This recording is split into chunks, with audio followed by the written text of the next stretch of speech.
I'm here today to talk to you all about written curriculum. This is not necessarily the day-to-day comings and goings of teaching. This is actually something a lot more permanent. Written curriculum is the stuff that you teach.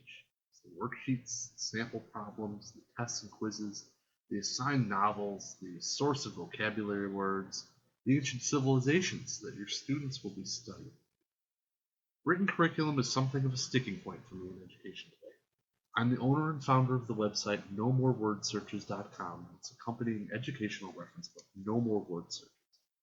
In case you can't tell, I have a bit of a bias against a certain subject. I'm going to get to talking about that a little bit later. But what is most important to me, however, and what should be most important to your administrators, department heads, is that all teachers in this building, and in every other building, are delivering a high-quality educational experience. Now, you've all been trained as well as our university system allows, and most of you have many years of experience. What I'm hoping to bring to you today is a greater understanding of how the written curriculum that you are teaching must, and I really mean must, be organized. Before we get into the organizational process, let's just talk for a few minutes about what is written curriculum. Because teachers tend to think that when they hear me speak that I'm talking about standardizing education in such a way that they get no personal freedom whatsoever and that they think they become robots. Written curriculum is the stuff that you're teaching. It's anything that you want to hand out to your students. So as you can see on the slide here, we have a lot of examples of what that means. Where the teacher gets a little bit more flexibility is in things that written curriculum is not. We're talking about lesson plans and the way you present your material.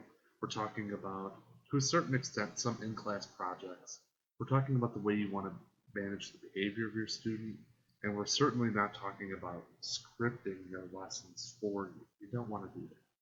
But we do want to standardize tests and quizzes, homework, handouts, notes, videos you're showing in class, calendars, and textbook work.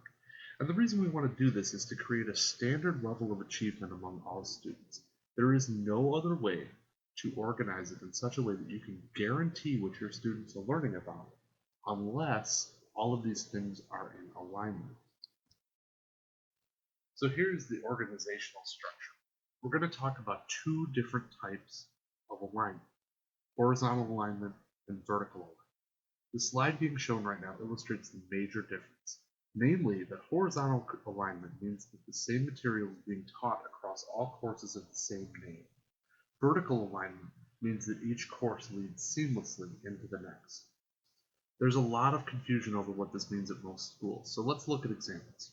I'll start with horizontal, which is probably what most schools are closest to having already achieved.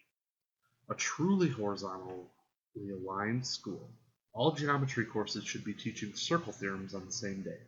All American history courses should be teaching the Civil War at approximately the same time, and in every instance they should be offering the same homework, the same tests, and the same quizzes. As I've already stated, many teachers don't really like this. For some of you older teachers, that might mean switching up what you normally do. It might mean changing novels or textbooks. It might mean using other people's worksheets from time to time. And to some extent this is true, but overall you're going to find it a heck of a lot easier to teach in a school where there is horizontally aligned curriculum than you might think. Younger teachers tend to fight horizontal alignment because they feel like their creativity is limited. They have little control over what they can teach and when. But really, nothing could be further from the truth. Aligning curriculum horizontally should be the job of every teacher in this school. Department heads, it's your job to set and maintain the alignment, but it's the job of the individual teachers who teach each class to determine what kind of written materials make the cut and what doesn't.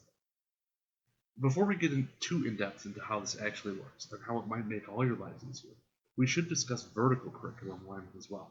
Now, vertical alignment means that for each class that you teach, the next class is going to build on that knowledge without repeating it. Certain types of teachers are better at setting this up than others. For instance, I have yet to walk into a school where the same classroom novels are being taught to both 7th and 8th graders. But I have come across a number of schools in which this is being done correctly. I've seen freshman algebra students learning about how to manipulate parabola equations, while the same exact skills are being taught to juniors in Algebra 2. Even you non-math people who might not know what a parabola is, and shame on you if this is describing you, you can probably see that spending a week or two teaching the same skill across two different grade levels and age groups is not an appropriate use of educational time.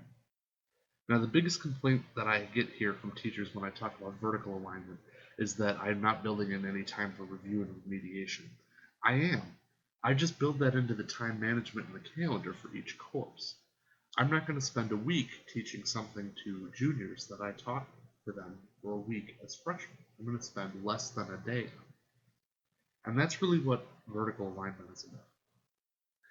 You cannot teach geometry concepts, for instance, without an understanding of proportions. But here's where vertical alignment is important. How can you be sure without vertical alignment that proportions have been taught in algebra and pre-algebra classes?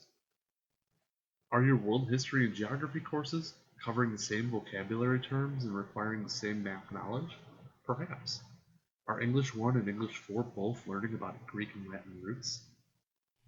This is what I'm talking about when I talk about the difference between vertical and horizontal alignment. This is so key to figuring out how to maximize the educational time that your teachers are spending in your classroom with your students. Now let's dive deeper into horizontal alignment and how this actually makes the job of teaching so much easier.